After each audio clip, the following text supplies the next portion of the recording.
नमस्कार।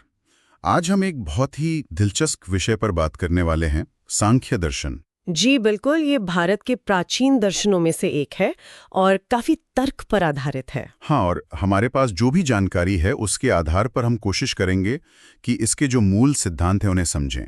ये उन गहरे सवालों से जूझता है, जैसे ये दुनिया असल में है क्या, हम कौन हैं, सिर्फ ये शरीर और मन। सही।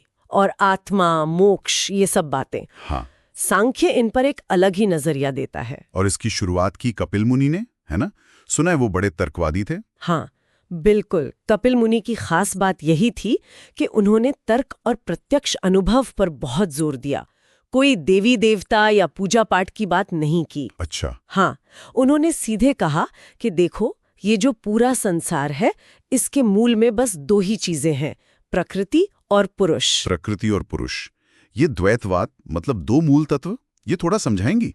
प्रकृति सक्रिय और पुरुष निष्क्रिय साक्षी, ये साक्षी वाली बात थोड़ी अजीब लगती है। हाँ, ये सांख्य का एकदम केंद्रीय विचार है। देखिए, पुरुष का मतलब है शुद्ध चेतना, आत्मा।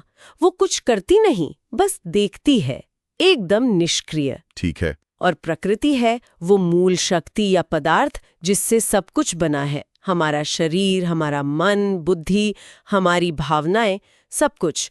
प्रकृति ही सक्रिय है, बदलती रहती है। तो फिर ये दोनों मिलते कैसे हैं, अगर पुरुष कुछ करता ही नहीं? यही तो मजेदार बात है।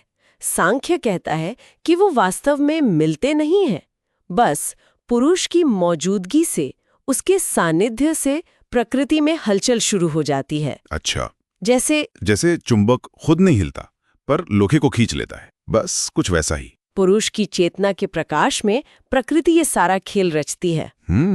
मतलब सारा एक्शन प्रकृति का है, पर प्रेरणा पुरुष से मिल रही है एक तरह से। हाँ, कह सकते हैं। रोशनी पुरुष के, मंच प्रकृति का। ये दिलचस्प है। और कपिल मुनि ने इस प्रकृति के खेल को और बारीकी से समझाया है ना, वो 25 तत्वों वाली बात। जी हाँ, बिल्कुल। उन्होंने एक पूरा नक्शा बनाया कि प्रकृति से ये दुनिया कैसे बनती है। कुल 25 तत्व या सिद्धांत गिनाए हैं, एक तरह का सृष्टि का वैज्ञानिक मॉडल समझ लीजिए। अच्छा, 25 तत्व कौन कौन से हैं ये मोटे तौर पर? देखिए, सबसे पहले तो मूल प्रकृति है, उससे निकलती है महत यानी बुद्धि, फिर अहंकार। अहंकार मतलब ईगो? हाँ, वो पहचान का भाव, मैं।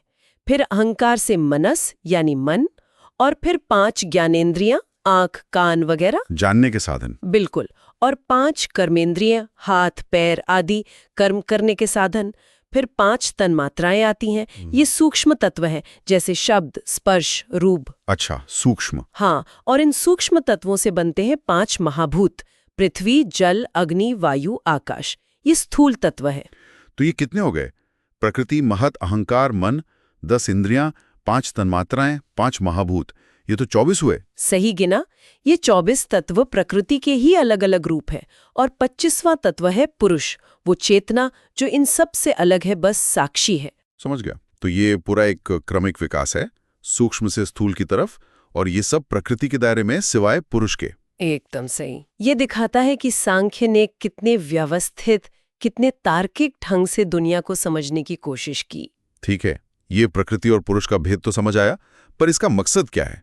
मतलब सांख्य में मुक्ति या मोक्ष का क्या रास्ता है? सांख्य में मोक्ष का मतलब है विवेक ख्याति। विवेक ख्याति? हाँ, यानी पुरुष को ये साफ साफ ज्ञान हो जाना कि वो प्रकृति और उसके इन सभी 24 रूपों से शरीर, मन, बुद्धि, इन सब से बिल्कुल अलग है।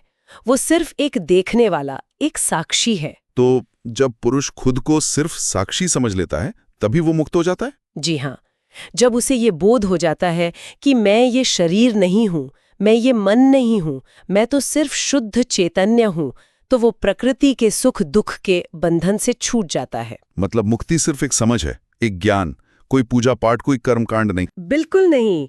यही तो सांख्य की सबसे बड़ी खासियत है। ये पूरी तरह ज्ञान पर आधारित है, विवेक पर। किसी ईश्वर या बाहरी शक्ति की जरूरत नहीं है मोक्ष के लिए। ये तो बहुत ही, कह सकते हैं, बौद्धिक रास्ता है। हाँ बिल्कुल, इसीलिए इसे निरीश्वरवादी दर्शन भी कहते हैं। ईश्वर को सृष्टि या मोक्ष के लिए जरूरी नहीं माना गया। इसका असर तो काफी बड़ा होगा फिर योग वगैरह पर। बहुत ज्यादा। योग दर्शन का तो पूरा सैद्धांतिक ढांचा ही सांख्य पर आधारित है। योग बस उस ज्ञान को अनुभव करने का प्रैक्टिकल तरीका बताता है। अच्छा। और आज भी जैसे साइंस में चेतना और पदार्थ पर बहस होती है, तो सांख्य के विचार प्रासंगिक लगते हैं। और हाँ, यूनिवर्सिटीज में जैसे यूजीसी नेट वगैरह के सिलेबस में भी ये शामिल है। ये दिखाता है कि बिना ईश्वर या भक्ति के भी आध्यात्मिकता और मुक्ति की बात की जा सकती है। सही कहा। तो अगर हम संक्षेप में कहें, सांख्य दर्शन तर्क और विवेक पर टिका है। प्रगति और पुरुष का द्वैतवाद इसका आधार है, और ज्ञान के जरिए पुरुष का अपने असली साक्षी स्वरूप को पहचान कर मुक्त होना ही इसका लक्ष्य है। बिल्कुल, ये दिखाता है कि ज्ञान का मार्ग भी मुक्ति तक ले जा सकता है। पर यहाँ एक सवाल मेरे मन में आता है। पूछिए। सांख्य ज्ञान और विवेक पर इतना जोर देता है, क्या सिर्फ ये जान लेना, ये बौद्धिक समझ कि मैं प्रकृति से अलग हूं, क्या ये वाकई मुक्ति के लिए काफी है, या जीवन के जो गहरे अनुभव हैं, भावनाएं हैं, उनकी भी कोई भूमिका होती है? ये बहुत अच्छा सवाल है, और शायद ये सोचने वाली बात है, क्या सिर्फ दिमागी समझ काफी है या अनुभव का गहरा स्तर भी जरूरी है। सांख्य का जोर तो ज्ञान पर ही है, पर ये प्रश्न विचार करने लायक है।